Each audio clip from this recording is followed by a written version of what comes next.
오늘은 주여 치유하게 하소서 이런 제목입니다. 금년 총회 주제는요, 주여 치유하게 하소서입니다. 지금 우리는 말세의 마지막 때를 살아가고 있고 종말적 현상이 지구촌 곳곳에서 끊임없이 터져 나오고 있는 위기 때문에 주여 치유하게 하소서라고 하는 이러한 제목을 정한 것 같습니다. 오늘 우리의 상황은 치유되어야 할 상황에 놓여 있음을 부정할 수는 없습니다. 개인과 가정, 교회와 사회, 민족과 열방과 생태계가 치유를 위한 하나님의 손길을 기다리고 있기 때문입니다. 올해 총회장인 김의식 목사님의 치유되어야 할 상황 7가지를 열거했습니다. 첫 번째가 무엇보다도 지난날의 상처로 인해 우리 모두는 불행과 고통을 겪고 있다는 것입니다.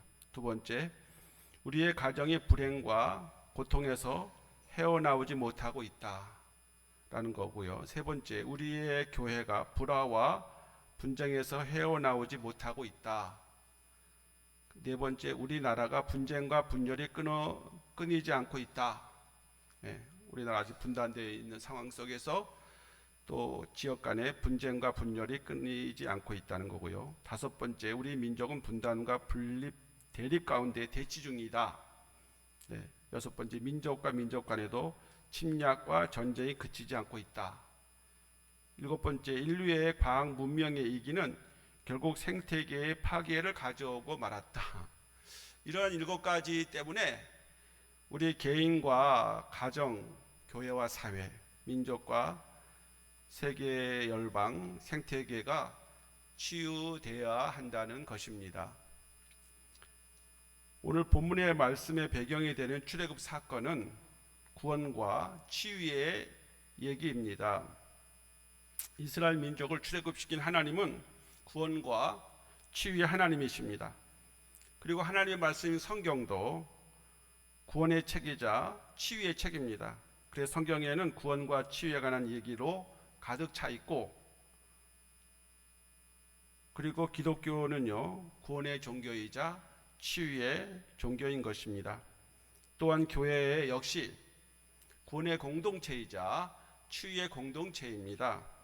자, 하나님은 옛 이스라엘 자손들을 출애굽시키기 위해서 모세를 부르셨고, 모세를 보내서 출애굽의 이러한 과정을 통해서 이스라엘 백성들을 해방시킴으로 구원시켰고, 또 그들의 모든 병고, 질고를 고쳐주시는 그런 하나님이셨던 것을 우리가 이 출애굽의 역사를 통해서 보게 되는 것입니다.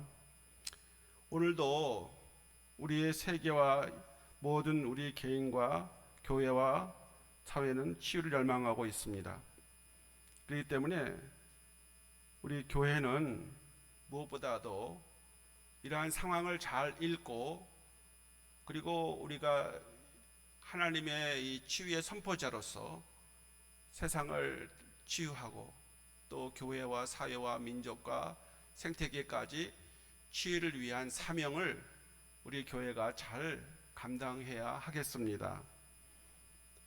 그를 위해서는 우리가 하나님을 알아야 하겠고, 예수 그리스도를 믿음으로써 하나님의 구원사역에 참여하고, 또한 성령님을 통해서 하나님의 치유의 사역에 참여하는 이러한 성도들이 되어야겠습니다. 무엇보다도 우리 하나님은 우리를 거룩하심으로 부르셨고, 우리 하나님께서 우리를 구원으로 인도한다는 것은 죄 많은 이 세상을 하나님이 예수님의 십자가의 보혈의 피로 거룩하게 만드시는 것이고, 거룩하게 된 우리의 성도들은 구원을 얻은 것이며, 그리고 구원받은 성도들은 이 세상을 구원시키며 치유를 위하여 우리가 사명을 부여받았다는 것을 우리가 기억해야 하겠습니다. 그러므로 정말 우리 시기적절하게 주여 치유하게 하소서라고 하는 것은 우리의 어떤 하나의 캐치프레이즈가 아니라 이것은 우리의 성도와 교회가 감당해야 할 중요한 사명인 줄로 믿습니다.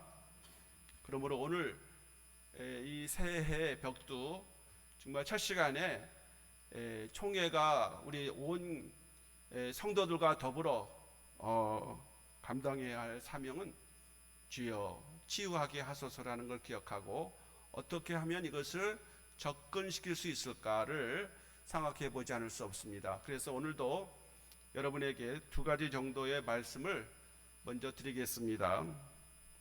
첫 번째는 치유를 위해서는 하나님 말씀을 듣고 순종하는 것입니다. 오늘 여기 26절을 굉장히 길게 기록하고 있습니다. 그 중요한 초점은 뭐냐면 앞에 서두에 나와 있어요. 이르시되 너희가 너희 하나님 여호와의 말을 듣고 순종하고, 그렇게 그 말씀을 순종할 때에 그 밑에 뭐 의를 행하고 또 계명의 귀를 기울이고 규례를 지키면, 그러면 하나님께서 우리를 질병 중에서라도 고쳐주시는 여호와 라파가 되시겠다, 이렇게 말씀하고 있습니다. 네, 이스라엘 백성들을요, 모세의 영도로 430년 동안 노예살이했던 이스라엘 백성들을 출애굽시켜 주었습니다. 그들을 종살이에서 해방시켜 주신 거죠. 그들은 이 애굽을 떠날 때에 홍해를 건넜습니다. 이 홍해를 건넌다고 하는 것은 하나님의 구원받은 백성이 되었다는 것입니다.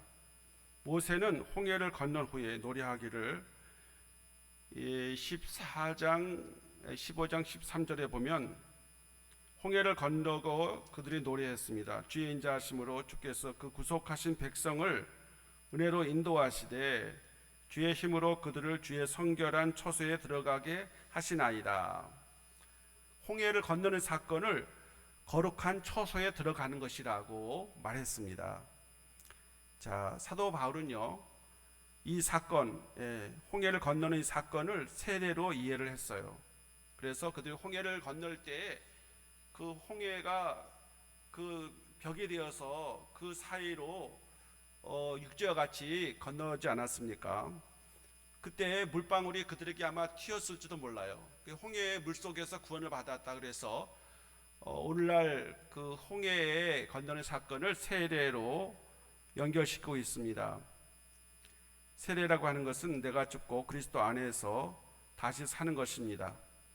이렇게 새로운 피조물이 된 사람이 하나님의 자녀가 된 것이고 또한 그리스도인인 것입니다. 그러므로 구원받은 피조물 된 우리들에게는요, 이제는 하나님의 말씀이 필요하고 하나님 말씀에 순종하며 살 것을 요구하고 있는 거예요. 옛날에는요, 예수를 믿기 전에 우리가 그리스도 바깥에 있을 때는 우리가 본능을 따라서 내가 하고픈 대로 그냥 살았습니다. 자기가 세상에서 교육받은 대로, 경험한 대로 자기가 이렇게 뭐 많은 어떤 가치관을 쌓은 것을 중심으로 해서 인생을 살아왔습니다. 또 우리 조상 부모님들로부터 받은 것도 많이 있습니다, 여러분. 그러나 그것이 항상 우리를 하나님의 의로운 백성이 되게 하고 거룩한 처소로 들어가게 만드는 건 아니에요. 여러분, 그거를 우리가 알아야 됩니다. 우리 하나님 우리에게 새로운 질서, 하나님 나라의 새로운 질서를 따라 살아가도록 우리를 새로운 피조물 되게 했어요. 그래서 과거의 것도 필요하고 중요할 수 있지만은, 그러나 그것보다 더 중요한 것은 하나님 말씀이에요. 하나님의 말씀을 우리가 순종해야 합니다. 그러면 우리가 하나님의 백성으로 새로운 이 질서, 하나님의 나라의 그의 성민으로서 거룩한 백성으로서 우리가 살아가게 된다는 것입니다. 그래서 우리는 우리의 인생길을 가는 것이 아니라 하나님께서 우리에게 새롭게 허락하신 새 길을, 우리가 구원받은 하나님 백성으로서의 의로운 새 길을 믿음으로 가는 것이에요. 그렇기 때문에 그것은 여러분이 경험해 보지 않은 일일 수도 있고 내 생각과 하나님의 생각이 차이가 날 수도 있는 것이고, 그리고 내가 아무리 주장하고 고집을 핀다 하더라도 하나님 보시기에 그것은 아니면 또 아닌 거예요. 그렇기 때문에 우리에게 진정으로 필요한 것은 하나님이시고 하나님께서 우리에게 하신 말씀인 것입니다. 하나님의 말씀을 따르지 않는 사람은 하나님의 거룩한 성민이라고 할 수가 없는 거예요. 그 사람은 아직도 자기의 본능과 자기의 가치관을 따라서 사는 것입니다. 그냥 살면 어떻게 되겠어요? 그러면 인생을 잘 살지 못하고 구렁텅이에 빠지고, 그리고 마지막에는 하나님의 심판이 그 앞에 기다리고 있을 뿐입니다. 그러므로 구원받은 우리 하나님의 자녀들, 하나님의 거룩한 성민들은 하나님의 나라의 새로운 질서, 그거를 따라 살기 위해서는 우리는 하나님의 말씀에 절대 순종해야 한다는 것입니다. 하나님께서 이스라엘 백성을 그 약속의 땅으로 데려가기 위해서 먼저 광야로 인도하셨습니다. 광야 생활의 여러 가지 부족함과 질고가 따라오기 마련입니다. 광야가 얼마나 살기 어려운 것입니까? 부족할 수밖에 없고, 그리고 많은 고난과 역경, 그리고 병고가 따라오기 마련이죠. 광야 생활에서 구원과 치유를 위한 하나님이 우리에게 은혜를 주시는데, 그것은 하나님 말씀에 순종을 요구하고 있는 것입니다.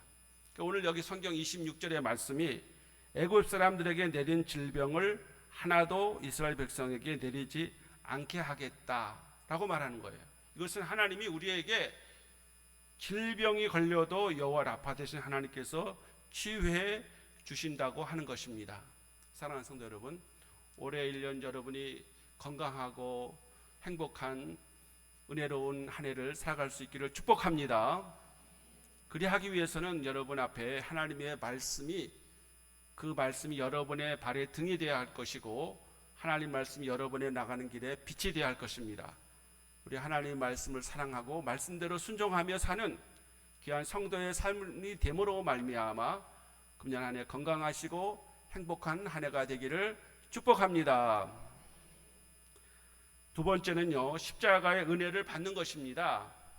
오늘 25절에 모세가 여호와께 부르짖었더니 여호와께서 그에게 한 나무가지를 가리키시니 그가 물에 던지니 물이 달게 되었더라 라고 25절에 말씀하고 있지 않습니까? 이 홍해를 기적적으로 건너서 이스라엘 백성들이 수르 광야를 3일간 걸어 들어갔는데 가져온 물도 다 떨어져 가고 뜨거운 광야길에 목이 마르게 되었습니다. 마라라는 지역에 이르렀을 때 그곳에 마치 물이 있었습니다. 그 물을 먹으려고 했지만은 물이 써서 먹을 수가 없었습니다. 이스라엘 백성들이 원망할 때 모세는 하나님께 기도했습니다. 하나님께서 응답으로 한 나무를 보여주셨고, 모세는 그 나무를 잘라서 물에 넣으니 쓴물이 단물로 변화되었습니다. 이 나무는 특별한 효능을 가진 나무가 아닙니까? 이 나무는 하나님의 이적과 표적을 보여주는 나무인 것입니다. 나무 자체가 어떠한 그것이 능력이 있고 치유가 되는 것은 아니에요.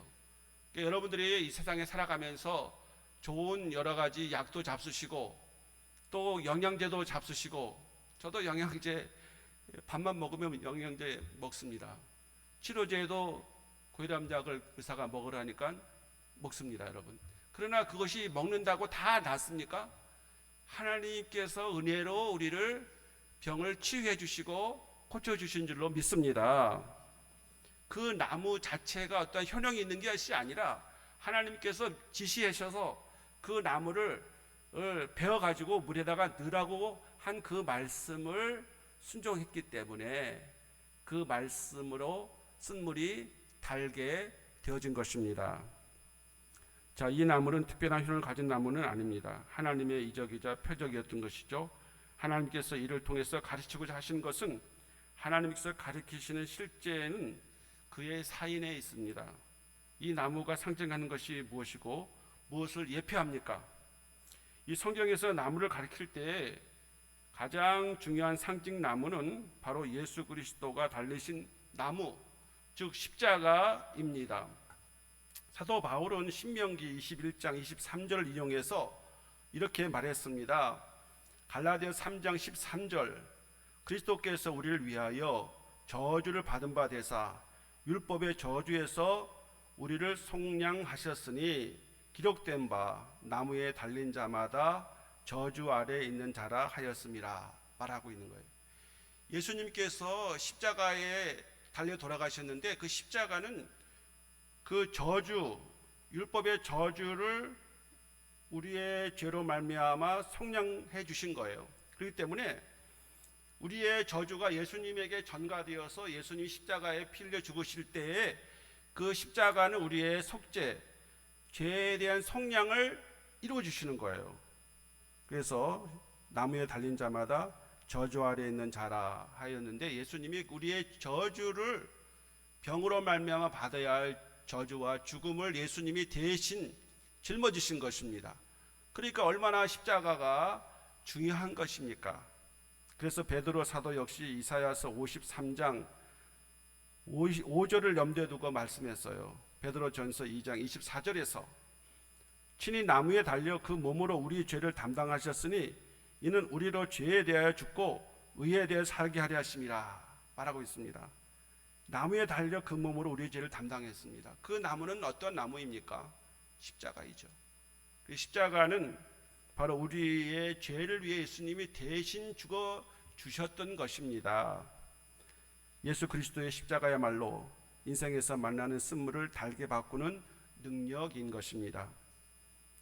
이 십자가의 능력은 정말 우리를 이렇게 고난을 이기게 하고 그리고 소망을 품게 하는 예수님의 십자가이고, 십자가는 그래서 우리를 구원시키는, 치료하는 능력이 있다는 사실입니다. 그러므로 아무 나무가 아니라 오직 하나님께서 가르치시는 나무가 중요합니다. 하나님께서 가르치신 나무, 바로 십자가 아닙니까? 바로 십자가가 우리의 인생의 고통을 또 고난을 등이 감당하게 해줄 뿐만 아니라 변화시키는 최고의 치료제입니다. 십자가가 최고의 치료자인 것이에요. 마라, 즉 고통을 견디며 소망을 품게 하고 기다리게 하는 치료제는 오직 십자가, 십자가입니다. 십자가를 아는 사람들은요, 어떤 신학자 한 분이 차정배 교수인가, 그분 합동 측 그 신학교 교장도 총장도 하셨던 모양인데 한번 강의할 때 십자가만 외치더라고요. 그래서 저 노 교수가 뭐가 안타까워서 저렇게 십자가만을 외치는지 정말 인상 깊었어요. 여러분, 제가 살아가면서 십자가 외에 더 우리에게 소망이 있을까? 십자가는 우리를 구원하기 위해 예수님이 친히 달려서 피를 흘리셨고 우리에게 속죄 속량의 은혜를 베풀어 주신 그 십자가 아닙니까? 예수님 십자가 안 지시고 그냥 살다가 돌아가셨다고 하면 무슨 의미가 있겠습니까? 예수님 십자가 지기 위해 이 땅에 오셨고 십자가가 하나님의 사랑의 그 정점인 것이고 말이죠. 우리 성도들도 십자가를 지는 희생의 삶을 예수님이 살라고 말하고 있지 않습니까? 누구든지 자기의 십자가를 지고 나를 쫓지 않는 자는 능히 예수님의 제자가 되지 못한다고 예수님이 분명히 말씀하셨는데, 그러므로 우리는 십자가를 사랑하고 우리가 져야 십자가가 있으면은 기쁘게 지는 우리 모든 성도들 함께 되시기를 바랍니다. 우리는 십자가 신앙으로 쓴물을 단물로 변화시킨 기적을 경험해야 하겠습니다. 나는 너희를 치료하는 여호와임이니라. 우리의 삶을 치유하시고 회복시키시는 이 십자가의 은혜를 올해도 우리가 누리고 또 이것을 선포하고 증거하고 그 십자가로 말미암아 우리 하나님께서 우리를 구원하시고 치유하시는 그 귀한 사명을 2024년에 여러분과 제가 잘 감당해 나갈 수 있기를 바랍니다. 기도합니다. 하나님 아버지, 감사합니다. 찬양과 영광을 돌립니다. 주여 치유하여 주시옵소서. 여호와 라파 되신 하나님의 그 사랑과 은혜를 금년에 우리가 아버지 교회와 사회, 민족, 열방 또 생태계를 치유하게 선포하게 하시고 또 그 치유의 은혜를 우리가 받게 해 주시옵소서. 하나님 말씀대로 순종하여서 하나님 우리에게 모든 질고로부터 권함을 얻고 자유함을 얻을 수 있는 금년 새해가 되게 도와주시옵소서. 뿐만 아니라 십자가의 은혜, 십자가의 사랑, 십자가의 복음을 전하는 우리 성도들 함께 다 되어줄 수 있도록 인도하여 주시옵소서. 예수 그리스도의 이름으로 기도하옵나이다. 아멘.